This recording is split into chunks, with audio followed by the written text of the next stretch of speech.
விட்டு நம்மளால் முடிந்த அளவுக்கு தான தர்மம் எல்லாம் செய்துவிட்டு நன்மையை எதிர்பார்த்தவராக இந்த ஈது பெருநாள் தினத்தில் நாம் எல்லாம் இருந்து கொண்டிருக்கிறோம். அன்பான பெரியவர்களே, இந்த ஈது இருக்கிறது, இந்த மதுரை போல முடிஞ்சிடும். இந்த ஈத் மதுரை போல முடிஞ்ச போயிடும். இந்த ஈதில் நோயாளிகள் இருக்கலாம், கஷ்டப்படக்கூடியவர்கள் இருக்கலாம், கவலைப்படக்கூடியவர்கள் இருக்கலாம். அன்பானவர்களே, உண்மையான ஈத் என்று தெரியுமா உங்களுக்கு? உண்மையான ஈத் நாம் எல்லாம் எப்போது சுருக்கத்தில் கால் எடுத்து வைக்கிறோமோ அதுதான் உண்மையான ஈத். அதுதான் நம்மளுக்கு உண்மையான ஈத். அதற்காக வேண்டிதான் இந்த உலகத்தில் இவ்வளவு கஷ்டங்கள், தியாகங்கள், தர்மங்கள், நோன்பு, தொழுகை இதெல்லாம் செய்வதற்கு காரணம் அந்த ஈதை அடைவதற்கு தான். உண்மையான ஈத் அதுதான். அன்பானவர்களே, இந்த உலகத்தில் முஸ்லிம் 3 வாழ்க்கையை நம்பி இந்த உலகத்தில் வாழ்ந்து கொண்டிருக்கிறார். அந்த 3 வாழ்க்கைக்கும் இந்த உலகத்தில் தான் தயாரிப்பு செய்ய வேண்டும். அதுல முதலாவது வாழ்க்கை துன்யாவுடைய வாழ்க்கை, இந்த உலகத்துடைய வாழ்க்கை. இந்த உலகத்துடைய வாழ்க்கையை பற்றி நான் உங்களுக்கு சொல்ல வேண்டிய அவசியம் இல்லை, உங்களுக்கு நன்றாக தெரியும். இரண்டாவது வாழ்க்கையுடைய பெயர் தான் ஆலமுல் பர்சக், பர்சக்குடைய வாழ்க்கை. பர்சக்குடைய வாழ்க்கை என்றால் மறைமுகமான ஒரு வாழ்க்கை. அங்க என்ன நடக்குது என்று யாருக்கும் தெரியாது. இது இரண்டாவது வாழ்க்கை. மூன்றாவது ஒரு வாழ்க்கை தான் சூர் ஊதப்பட்ட பிறகு, கியாமத் நாள் பிறகு இருக்கக்கூடிய வாழ்க்கை. ஒரு முஸ்லிம் திட்டம் எந்த அளவுக்கு தூரமாக இருக்க வேண்டும் என்றால், அதாவது ஒரு முஸ்லிம் இந்த உலகத்திற்கும் திட்டமிடுவான், பர்சக் அந்த கபருடைய வாழ்க்கைக்கும் திட்டமிடுவான், ஆகிரத்துடைய வாழ்க்கையும் திட்டமிடுவான். அதனால்தான் அவருடைய துஆ எப்படி இருக்குன்னு சொன்னா, ரப்பனா ஆத்தினா ஃபித் துன்யா ஹஸனா வ ஃபில் ஆகிரத்தி ஹஸனா. யா அல்லாஹ், இந்த உலகத்திலும் நல்லதை தார், நாளை மறுமையிலும் நல்லதை தார். இது ரெண்டையும் திட்டமிடக்கூடியவன் தான் உண்மையான முஸ்லிம். அன்பானவர்களே, இந்த உலகத்துடைய வாழ்க்கை எப்படியோ முடிந்துவிடும். நீங்க சந்தோஷமா இருந்தாலும் சரி, சந்தோஷம் இல்லாத இருந்தாலும் சரி, வாழ்க்கையில் வெற்றி அடைந்தாலும் சரி, வெற்றி அடையாவிட்டாலும் சரி, இந்த உலகத்துடைய வாழ்க்கை எப்படியோ முடிந்துவிடும். ஆனா அந்த ஆகிரத்துடைய வாழ்க்கை இருக்கிறது, அந்த பர்சக், இப்போது நம்முடைய மூதாதைகள் வாழ்ந்து கொண்டிருக்கக்கூடிய வாழ்க்கை. அந்த கபருடைய வாழ்க்கை நபிமார்கள், ரசூல்மார்கள், நல்லடியார்கள் இப்போது வாழ்ந்து கொண்டிருந்த வாழ்க்கை. அதே போல ரசூலுல்லாஹி ஸல்லல்லாஹு அலைஹி வஸல்லம் அவங்க இப்போது வாழ்ந்து கொண்டிருக்கக்கூடிய வாழ்க்கை இருக்கிறது, அது எல்லை இல்லாத வாழ்க்கை. அதனால்தான் ஒவ்வொரு இரவிலும் நம்ம தூங்குகின்ற நேரத்தில் அதை ஞாபகப்படுத்தி விட்டு தான் நம்ம தூங்குவோம். இரவு தூங்குறோமே, தூங்கியோடு நம்முடைய ரூஹ் எங்க செல்கிறது? நம்முடைய ரூஹ் அல்லாஹ்விடத்தில் செல்கிறது. அதனால்தான் நமக்கு கனவுகள் வருகிறது. அந்த ரூஹ் எப்படி நம்ம உடம்பிலிருந்து வெளியாகுமோ, எவ்வாறு வெளியாகுமோ, அதே போலதான் நம்ம தூங்கின நேரத்தில் ரூஹ் வெளியாகிறது. அதனால்தான் தூங்கக்கூடிய துவா என்ன சொன்னா, யா அல்லாஹ், இந்த ரூஹை நீ எடுத்து விட்டாய், அதை நீ திரும்பி தந்தாய் என்று சொன்னா என் மீது உதவி செய். அந்த ரூஹை நீயே எடுத்துக்கொண்டாய் என்று சொன்னா என் மீது இரக்கம் காட்டு என்கிற ஒரு துவாவை நம்ம தூங்கும் போது செல்வோம். அதே போல தூங்கும் போது, தூங்கி எந்திரிச்ச உடனே எப்படி ஒரு துவா கேட்போம்? அல்ஹம்துலில்லாஹி அல்லதி அஹ்யானா பஅதமா அமாதனா இலைஹின் நுஷூர். யா அல்லாஹ், மௌத்தாக்கி என்னை எழுப்பிய உனக்கே எல்லா புகழும், அப்படி சொல்லுவோம். அப்ப தூக்கம் என்பது ஒரு சிறிய மௌத். அப்ப பர்சக் என்பது, அந்த கபர் வாழ்க்கை என்பது நாம் மௌத்துக்கு பிறகு இருக்கக்கூடிய வாழ்க்கை. இது அல்லாஹ் தஆலா தனி சூராவிலே சொல்றான், அல்ஹாக்கும் முத்தகாசுர் ஹத்தா சுர்துமுல் மகாபிர். இந்த உலகத்தில் அதிகத்துவத்தை தேடுவது உங்களை எல்லாம் மறக்க வைத்தது. ஒன்றும் புரியுதில்லை, விளங்குதில்லை, தாய் விளங்குதில்லை, உம்மா விளங்குதில்லை, சொந்தக்காரர்கள் விளங்குதில்லை. நமக்கு தேவை பணத்தை கூட்டணும், சொத்தை கூட்டணும், இதுதான் விளங்குது. அதான் அல்லாஹ் சொல்றான், எப்ப விளங்கு தெரியுமா? ஹத்தா சுர்துமுல் மகாபிர். நீங்க எப்ப கபர்ல வைக்கப்படுதோ அப்ப விளங்கிப்பீங்க. அந்த இடத்துல உங்க சொத்துக்கு பெருமதி கிடையாது. கபர்ல உங்க சொத்துக்கு பெருமதி கிடையாது, உங்களுடைய பதவிக்கு பெருமதி கிடையாது, உங்களுடைய சொந்தத்துக்கு பெருமதி கிடையாது. அந்த இடத்துல எதுவும் பெருமதி கிடையாது, உங்களுடைய அமலுக்கு மட்டும்தான் பெருமதி. அப்ப ஒரு முஃமின் ஒரு முஸ்லீம் கபரில் வச்சத பிறகு என்ன நடக்கும்? இந்த இடத்துல நாங்க யாராவது ஒரு ஆள் மூத்தாயிட்டோம், நுகர்ல மூத்தாயிட்டோம், நம்ம அம்மா அப்பா எல்லாம் கபூர்ல என்ன செய்வாங்க? இருக்காங்க. நம்ம மூதாதைகள் எல்லாம் கபூர்ல என்ன செய்வாங்க? இருக்காங்க. இப்ப கபூர்ல அவங்களுக்கு என்ன நடக்குது? கபூர்ல அவங்களுக்கு என்ன நடக்குது? அன்பான சகோதரர்களே, பிறகுகளே, நம்ம நினைக்கலாம் கபூர் என்பது சின்ன இடம், அதுல எப்படி ஒரு வாழ்க்கை இருக்கும்? அன்பானங்களே, உங்களுடைய தாயுடைய வயிற்றில் இருக்கும் போது எப்படி வாழ்ந்தீங்க? 9 மாசம் அல்ல எப்படி உங்களை வாழ வைத்தான்? அதை சிந்திங்க. ரசூலுல்லாஹி ஸல்லல்லாஹு அலைஹி வஸல்லம் அவங்க இந்த கபூரில் என்ன நடக்கும் என்பதை சொன்னாங்க. ரசூலுல்லாஹி ஸல்லல்லாஹு அலைஹி வஸல்லம் சொல்வதுதான் உண்மை. ஏன்னா ரசூலுல்லாஹி ஸல்லல்லாஹு அலைஹி வஸல்லம் அவங்களுக்கு கபூர்ல என்ன நடக்குது விளங்கும். ஒரு தடவை ரசூலுல்லாஹி ஸல்லல்லாஹு அலைஹி வஸல்லம் போய்கிட்டு இருக்காங்க, 2 கபரை தாண்டி போறாங்க. போகின்ற நேரத்தில் ரசூலுல்லாஹி சொன்னாங்க, இந்த 2 கபருக்கு வேதனை நடக்குது. அத்திமானே ஃபீ கபீரின், பெரிய தண்டனை இல்ல, பெரிய பாவம் செஞ்சவங்களா கிடையாது. என்ன செஞ்சாங்க தெரியுமா? முதல் நபர் கோல் சொன்னவர், அவரை பத்தி இவரை சொல்றது, இவரை பத்தி அவர்கிட்ட சொல்றது, மூட்டி விடுறது. ஒரு மனிதனிடத்துல மூட்டி விட கூட இருக்கவே கூடாது, அதுக்கும் தண்டனை இருக்கு கபர்ல. 2வது தண்டனை தெரியுமா? சிறுநீர் கழிச்சிட்டு அதை சரியாக கழுவாதவர்கள். சிறுநீர் கழிச்சிட்டு இன்னைக்கு 2 ஒண்ணுக்கு இருக்காங்க, சிறுநீர் கழிக்கிறாங்க. அன்பார்களே, ரசூலுல்லாஹி ஸல்லல்லாஹு அலைஹி வஸல்லம் சொன்னாங்க, சிறுநீர் கழிச்சிட்டு அது சரியாக நீங்க கழுவவில்லை என்று சொன்னாலும் கபர்ல வேதனை இருக்கு. அப்ப ரசூலுல்லாஹி ஸல்லல்லாஹு அலைஹி வஸல்லம் கபர்ல என்ன நடக்குது அவருக்கு விளங்கும். அப்ப அவர் சொல்வதுதான் உண்மை, வேற யாரும் சொல்வது உண்மை கிடையாது. அம்ர் இப்னு ஆஸ் ரலியல்லாஹு அன்ஹு தன்னுடைய சக்கராத்துல மௌத்தாகக்கூடிய நேரத்துல தன்னுடைய பிள்ளை எல்லாம் கூப்பிட்டு சொல்றார், அதாவது அன்பான பெரியவர்களே, உங்களுக்கு ஆக விசுவாசமாக இருக்கிறது உங்க பிள்ளை தான். நல்லா புரிந்துக்கோங்க, உங்களுக்கு ஆக விசுவாசமாக இருக்கிறது உங்க பிள்ளை தான். அதுக்கு மேல அதை விட உங்களுக்கு விசுவாசமாக இருக்கிறது உங்களுடைய உலமாக்களை என்னைக்கே படைச்சிடாதீங்க. ஒரு நாள் நீங்க படைச்சாலும் உங்களுடைய ஜனாசாக்கு வந்து அவங்க துவா செய்வாங்க. ஏன் தெரியுமா? கபூரோட வேதனை அவங்களுக்கு தெரியும், மறுமையோட விஷயங்கள் அவங்களுக்கு புரியும். அதனால செய்வாங்க, உங்களுக்காக என்ன செய்வாங்க? துவா செய்வாங்க. அமர் இப்னு ஆஸ் சக்கராத்துல இருக்கார். சக்கராத்தில் இருக்கக்கூடிய நேரத்தில் அவன் மகன் கேட்கிறார், உங்களுடைய சக்கராத் எப்படி இருக்கு? உங்களுடைய சக்கராத் எப்படி இருக்கு என்று கேட்கும்போது அமர் இப்னு ஆஸ் சொல்றாரு, ஒரு ஊசிய ஓட்டையில என்ன நுழைன்னு சொல்றாங்க. எப்படி நுழைகிறது? வானத்தில் மண்ணை தலையில விழுகிற மாதிரி இருக்கிறது. அப்படி மகனே அப்படி சொல்றாரு. அமர் இப்னு ஆஸ் கடைசியா சொல்றாரு, தன் மகனை எல்லாம் கூப்பிட்டு சொல்றாரு, நான் மௌத்தாயிட்டேன்னு சொன்னா என்னுடைய ஜனாசாவை அடக்கம் செஞ்சுட்டு உடனே போயிடாதீங்க. ஒரு ஒட்டகம் அறுத்து அதை பங்கிட அளவுக்கு நீங்க அங்க உட்காந்துருவீங்க. இதை யாருக்கு சொல்ல முடியும்? நம்மளுடைய பிள்ளைக்கு தான் சொல்ல முடியும். மற்றவங்க பிஸியா அவங்க போயிடுவாங்க, மற்றவங்களுக்கு 1000 வேலைகளுக்கு போயிடுவாங்க. சில பேர் ஜனாசாவுக்கே வர மாட்டாங்க. நம்மளுடைய பிள்ளைகளுக்கு தான் சொல்லி வைக்கணும்.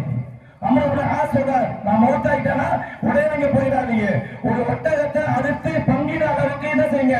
நீங்க வெயிட் பண்ணுங்க. ஒட்டகத்தை அறுத்து பங்கிடுவதற்கு, ஒரு மாட்டை அறுத்து பங்கிடுவதற்கு எவ்வளவு நேரம் ஆகும்? ஒரு 3 மணி நேரம் ஆகும். அந்த நேரமா என்ன செய்யுங்க? அந்த ஜனாசா பக்கத்துல உட்காருங்க. என்ன செய்யணும்? என்ன அமல் செய்யணும்? இஸ்திக்ஃபார். தன்னுடைய தந்தைக்காக அஸ்தக்ஃபிருல்லாஹ் அலீம் வ அத்தூபு இலைஹ், இந்த துஆ எனக்காக செய்யுங்க அப்படி சொன்னார். அன்பார்களே, நீங்க யாராவது ஜனாசாக்கு போனீங்கன்னா, கபஸ்தானுக்கு போனீங்க சொன்னா அவங்களுக்காக துஆ செய்யுங்க. பேசாதீங்க, அந்த இடத்துல பேசாதீங்க. அவங்க ஏன்? அவங்க பாவம், கபர்ல இருக்காங்களே அவங்க ரொம்ப பாவம். அவங்களுக்காக என்ன செய்யுங்க? அதிகமா சொல்லுவாங்க. ஏன்னா ரசூலுல்லாஹி ஸல்லல்லாஹு அலைஹி வஸல்லம் சொன்னாங்க, உங்க ஜனாசாவை அடக்கம் செஞ்சுட்டு கொஞ்சம் தூரம் நீங்க போயிட்டீங்க சொன்னா உங்களுடைய காலுடைய சத்தம் அந்த ஜனாசாவுக்கு கேட்கும், அந்த கபர்ல இருக்கக்கூடிய ஜனாசாவுக்கு கேட்கும். அந்த அளவுக்கு அது கொடுமையாயிடும். இப்ப என்ன நடக்க போகுது? கபர்ல என்ன நடக்க போகுது? நீங்க பயப்பட வேண்டியதில்லை. இது ஒரு அறிவு. ரசூலுல்லாஹி ஸல்லல்லாஹு அலைஹி வஸல்லம் நமக்கு கற்றுக் கொடுத்த அறிவு. நம்ம பிள்ளைக்கு கற்றுக் கொடுக்கணும். நாங்க முதல்ல விலகணும். நம்ம பிள்ளை நம்முடைய மனைவிமார்களை தயார்படுத்தணும். அந்த கபருடைய வாழ்க்கைக்கு தயார்படுத்தணும். நம்முடைய பிள்ளைகளை தயார்படுத்தணும். நம்முடைய கூட்டாளிமார்களை தயார்படுத்தணும். ஏன்னா ரசூலுல்லாஹி ஸல்லல்லாஹு அலைஹி வஸல்லம் சொன்னாங்க, உங்களை கபர்ல வச்ச உடனே 2 மலக்குமார் வந்துடுவான். 2 மலக்குமார் வந்துடுவான். அந்த 2 மலக்குமார் பேர் தெரியுமா? முன்கர் நக்கீர். வந்து என்ன செய்வாங்க? அந்த கபரில் இருக்கக்கூடிய ஜனாசாவை அப்படியே உட்கார வச்சிருவாங்க. என்ன நினைச்சீங்க? உங்களுக்கு சொன்னா பயந்துருவீங்க. நான் கபூர்ல போயிட்டு சொன்னா முதல்ல என்ன செய்வாங்க, 2 மலக்குமார்கள் வந்துடுவாங்க. வந்து அப்படியே என்ன உட்கார வச்சிருவாங்க. உட்கார வச்சு கேள்வி கேட்க ஆரம்பிப்பான். அன்பானவர்களே, அந்த மலக்குமாருடைய எப்படி இருப்பாங்க தெரியுமா? ஹதீஸ்ல வருது, அஸ்வதான் அஸ்வரகான். அவங்க எப்படி இருப்பாங்க சொன்னா, அந்த 2 மலக்குமார்கள் எப்படி இருப்பாங்க சொன்னா, கருப்பு நிற மலக்கு, 2 பேரும் கருப்பா இருப்பான். அவருடைய 2 கண்கள் எப்படி தெரியுமா? அரிசகான். அந்த அவருடைய 2 கண்களும் நீல நிற கண்கள். கொஞ்சம் கற்பனை பண்ணி பாருங்க. நான் ரூம்ல தனியா இருக்கேன், யாருமே இல்ல. அந்த நேரத்துல ஒரு கருப்பான மனிதர், நீல கண்ணுடைய மனிதர் வந்தா நான் பயப்படுவேனா சந்தோஷப்படுவேனா? பயப்படுவேன். அதே போலதான் கபர்ல யாருமே இருக்க மாட்டான். யாருக்கும் போன் பண்ண முடியாது, யாரையும் கான்டாக்ட் பண்ண முடியாது. அந்த இடத்துல சொத்தோ ஒரு பணமோ எதுவும் வேலை செய்யாது. அந்த இடத்துல 2 மலக்குமார்கள் வருவான், கருப்பு நிற மலக்குமார்கள், கண்கள் எல்லாம் நீல நிற மலக்குமார்கள் வந்து செய்வாங்க. கேள்விகள் கேட்பான். எத்தனை கேள்வி? 4 கேள்விகள் கேட்பான். ஹதீஸ்ல வருது 4 கேள்விகள். அந்த 4 கேள்விகளுக்கும் இந்த உலகத்திலே தயாரித்து செஞ்சு போகணும், தயாரிப்பாகணும். முதல் கேள்வி கேட்பார், மன் ரப்புக, உன்னுடைய இறைவன் யார்? முஃமின் பயப்பட வேண்டியதில்லை. அவர் வேகமாக சொல்வார், என்னுடைய ரப்பு அல்லாஹ், ரப்பி அல்லாஹ். ஏன்னா இந்த உலகத்துல நோக்கதான் அவருக்கு தான். இந்த உலகத்துல தொழில் தானங்கள் செஞ்சது எல்லாம் அவருக்காக தான். அப்ப நாங்க பயப்பட வேண்டியதில்லை. அப்ப சந்தோஷமா சொல்லுவார், ரப்பி அல்லாஹ், என்னுடைய இறைவன் அல்லாஹ் அப்படின்னு சொல்லுவார். 2வது கேள்வி கேட்பாங்க, மா தீனுக, உன்னுடைய இஸ்லாம் என்ன, உன்னுடைய மார்க்கம் எது? அவன் சந்தோஷமா சொல்லுவார், தீனியல் இஸ்லாம், என்னுடைய மார்க்கம் இஸ்லாம், என்னுடைய மார்க்கம் இஸ்லாம். 3வது கேள்வி கேட்பாங்க, மன் நபியுக, அல்லது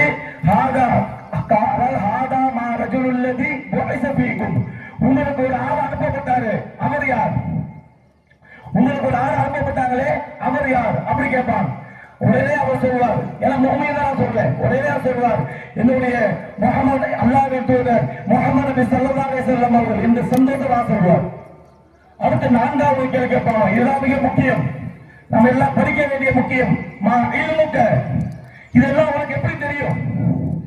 அல்லாஹ் உன்னுடைய இறைவன் என்று, முஹம்மது நபி ஸல்லல்லாஹு அலைஹி வஸல்லம் அவர்கள் உன்னுடைய இறை தூதர் என்று, உன்னுடைய மார்க்கம் இந்த இஸ்லாம் என்று, இதெல்லாம் எப்படி உனக்கு தெரியும்? மா இல்முக, உனக்கு எப்படி தெரியும்? அவன் சொல்லுவாரு, கரஅத்து கிதாப் அல்லாஹ், நான் அல்லாஹ்வுடைய வேதத்தை ஓதுனேன். இத எத்தனை பேர் இந்த ஆன்சர் சொல்ல முடியும்? கொஞ்சம் யோசிச்சு பாருங்க. கரஅத்து கிதாப் அல்லாஹ், அல்லாஹ்வுடைய வேதத்தை நான் ஓதுனேன். அப்படி எத்தனை பேர் கை தூக்குவீங்க?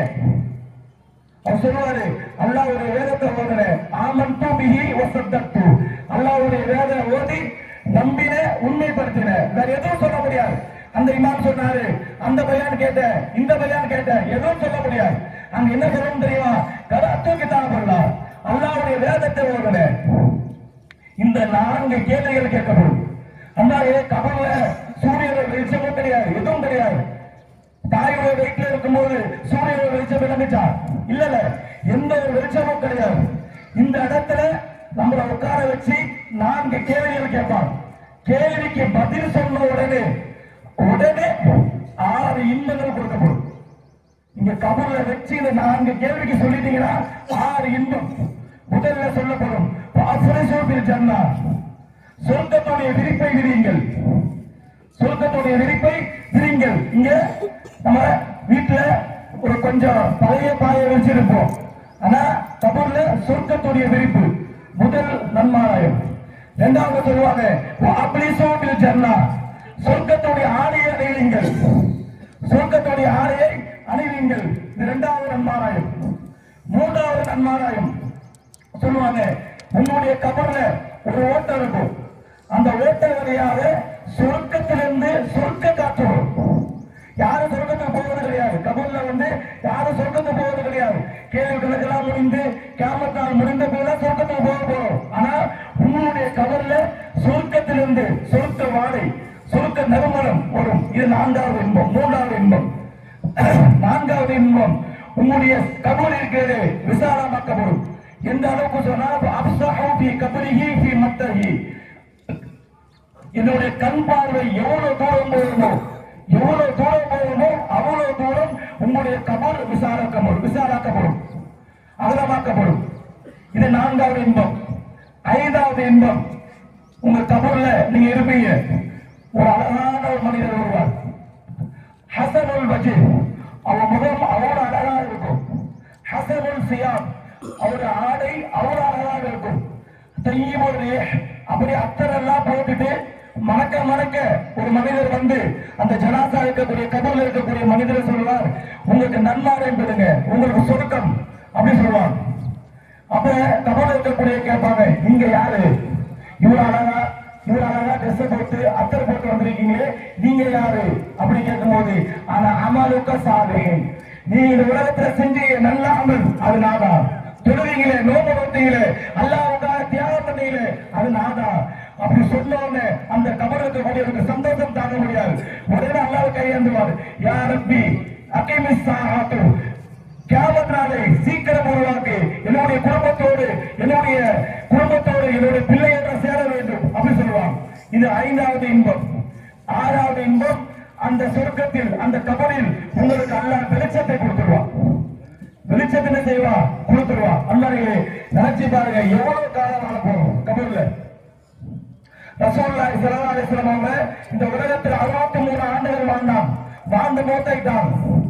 அந்த இன்று வரைக்கும் கபர் தானே செய்யறாங்க. கிட்டத்தட்ட ஒரு 1400 வருஷம் கபர்ல இருக்காங்க. இன்னும் எத்தனை வருடம் இருக்க போனாலும் தெரியாது. நம்மளும் எத்தனை வருடம் கபர்ல இருக்க போதும் தெரியாது. சொல்லக்கூடிய விடயம் என்ன தெரியுமா? சொல்லக்கூடிய விஷயம் என்ன தெரியுமா? உலகத்தையும் யோசிங்க, கபருடைய வாழ்க்கையும் யோசிங்க. சொல்லக்கூடிய விஷயம் அதுதான். உலகத்துல வாழ போறது 60-70 வருஷம் தான். கபர்ல வாழ போறது ஆயிரக்கணக்கான வருஷங்கள். அதையும் கொஞ்சம் யோசிங்க. நான் தயாராயிட்டேனா? நான் ரெடி ஆயிட்டேனா? அது எனக்கு ஒரு கவலை இல்லையா? யோசிங்க சகோதரர்களே, யோசிங்க.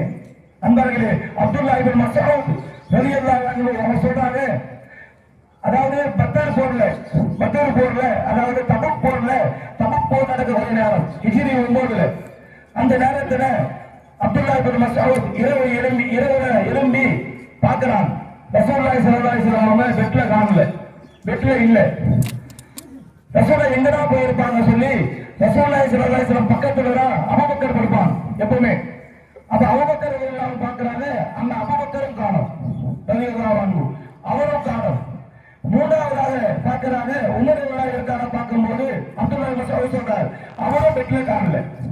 இந்த 3 பேரும் பெட்ல காணல. அப்துல்லா இப்னு மஸ்ஊத் ரலியல்லாஹு நினைக்கிறாரு, இந்த நடுவு சீனையத்துல எங்க போயிட்டாங்க அப்படியே சொல்லிட்டு வெளியே வந்து பார்த்தார். வெளியே வந்து பார்த்தா தூரத்துல ஒரு வெளிச்சம் தெரியுது. அந்த வெளிச்சத்தை நோக்கி அப்துல்லா இப்னு மஸ்ஊத் போறாங்க. ரசூலுல்லாஹி ஸல்லல்லாஹு அலைஹி வஸல்லம் கபர்ல நிக்கிறார். கபர்ல நின்று கொண்டிருக்கான். உமர் ரலியல்லாஹு அன்ஹு, அபூபக்கர் ரலியல்லாஹு அன்ஹு ஒரு ஜனாசாவை கையில வச்சிட்டு இருக்கான். எவ்வளவு பெரிய பாக்கியம் பாருங்க. ரசூலுல்லாஹி ஸல்லல்லாஹு அலைஹி வஸல்லம் தன் வாழ்நாள்ல 5 கபர்ல தான் இறங்கியிருக்கார். ஜனாசாவில கபர்ல இறங்கிறது 5 தான்.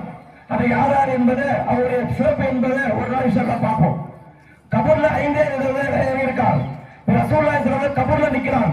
அப்துல்லா இப்னு மஸ்ஊத் சொல்றாங்க, அது நாதா இருக்கக்கூடாதா? அந்த மௌத்து நாதா இருக்கக்கூடாதா? அவ்வளவு பெரிய பாக்கியம். ரசூலுல்லாஹி ஸல்லல்லாஹு அலைஹி வஸல்லம் அழுது கொண்டு என்ன செய்யறான்னு சொன்னா, அபூபக்கர் ரலியல்லாஹு அன்ஹு, உமர் ரலியல்லாஹு அன்ஹு அந்த ஜனாசா வாங்கி அப்படியே அடக்கம் செய்யறான். அடக்கம் செய்து துவா செய்யறான், அல்லாஹ்வ இன்னி அம்சைத்து, யா அல்லாஹ் இந்த அடியாரை நான் பொருந்தி கொண்டேன், நீயும் பொருந்தி கொள்வாயாக. எவ்வளவு பெரிய பாக்கியம் பாருங்க. அவர் யாரும் தெரியாது, எப்படிப்பட்டவரும் தெரியாது, யாரும் தெரியாது. அல்லாஹ்வுடைய பொருத்தத்தை வாங்கிட்டு போயிட்டார், ரசூலுடைய பொருத்தத்தை வாங்கிட்டு போயிட்டார். அவர் யாரு இதற்கு யாரும் தெரியாது. அப்துல்லா இப்னு மஸ்ஊத் கேட்கிறாங்க, அவர் யாரு? ரசூலுல்லாஹ் கேட்கிறான். ரசூலுல்லாஹி ஸல்லல்லாஹு அலைஹி வஸல்லம் சொன்னாங்க, அவர்தான் அப்துல்லா துல் ஜைதான் அப்படி சொல்றான். அப்ப அந்த அப்படி சொல்லும் போது அவர் நினைக்கிறாரு, அந்த துல் ஜைதானால நான் இருக்க கூடாதா? ஏன் அல்லாஹ் புரிந்து கொண்ட ரசூலுல்லாஹ் புரிந்து அல்லாஹ் புரிந்து கொண்ட நபி ஸல்லல்லாஹு அலைஹி வஸல்லம் புரிந்து கொண்ட ஒரு பைத்தாக நான் இருக்க கூடாதா அப்படி நினைச்சான். அந்த எழுதி வச்சுக்கீங்க, நோட்ல எழுதி வச்சுக்கீங்க, டைரியில எழுதி வச்சுக்கீங்க. நிச்சயம் இந்த வாழ்க்கை நமக்கு இருக்கு. இதெல்லாம் நடக்க போகுது, எதுவும் நடக்காம போறது இல்லை. இதெல்லாம் நிச்சயம் நடக்கும். அனஸ் இப்னு மாலிக் ரலியல்லாஹு அன்ஹு சொல்லுவாங்களா? அதாவது ஒரு நாள் ஒரு நைட்டை நினைச்சு எனக்கு ரொம்ப இந்த உலகத்துல வாழ்க்கையில ரொம்ப கவலையா இருக்கு, ஒரு நைட்டை நினைச்சு எனக்கு ரொம்ப கவலையா இருக்கு அப்படின்னு சொன்னாங்க. அப்ப கேட்டாங்க, எந்த நைட்டை நினைச்சு நீங்க கவலைப்படுறீங்க? அப்ப அவர் சொன்னாரு, இந்த உலகத்துல 70 ஆண்டு 80 ஆண்டு வாழ்ந்துட்டு ஃபர்ஸ்ட் நைட் நான் கபருக்கு போவேன், ஃபர்ஸ்ட் நைட் கபருக்கு போவேன், அந்த கபருடைய வாழ்க்கை அந்த முதல் நைட்டை நினைச்சதா எனக்கு கவலையாக அழுகையாக இருக்கிறது என்று நினைச்சாங்க சொன்னாங்க. இந்த செய்தியை நாம் பார்க்கிறோம். எனவே அன்பான பெரியவர்களே, தாய்மார்களே, சகோதரிகளே, இந்த செய்தி எல்லாம் ஏன் உங்களுக்கு சொல்றோம் தெரியுமா? இந்த ரம்ஜான் மாதத்துல நம்ம நன்மைகள் அதிகமாக செய்திருப்போம், இபாதத்துகள் வணக்க வழிபாடு அதிகமாக செய்திருப்போம், முடிந்த அளவுக்கு இந்த 30 நாள் நோன்பு வைத்திருப்போம், அதே போல ஃபஜ்ருடைய தொழுகையை தொழுதிருப்போம். இந்த மாதத்தோடு நிப்பாட்டாம இன்ஷா அல்லாஹ் நியத்து வைங்க, உறுதி எடுங்க. எவ்வளவு விஷயத்துக்கு உறுதி எடுக்கிறீங்க? இந்த விஷயத்துக்குள்ள இவ்வளவு சம்பாதிக்கணும், இந்த விஷயத்துக்குள்ள பிள்ளைய முன்னேற்றணும், எவ்வளவு முடிவு எடுக்கிறீங்க? சின்ன வாழ்க்கை, 60 வாழ்க்கை, 70 வருஷம் வாழ்க்கை, அந்த நீண்ட கால வாழ்க்கை ஒண்ணு இருக்கு, கபருடைய வாழ்க்கை இருக்கிறது, அதை எடுத்தீங்க, அதுக்கு ரெடியாகுங்க. அப்படிப்பட்ட வாக்கியத்தை அல்லாஹ் எனக்கும் உங்களுக்கும் தந்தவர்கள் புரிவானாக. வாசல் அல்ஹம்துலில்லாஹி ரப்பில் ஆலமீன். அன்பான சகோதரர்களே, கொஞ்சம் உட்கார்ந்து துஆ செஞ்சுட்டு போங்க இன்ஷாஅல்லாஹ்.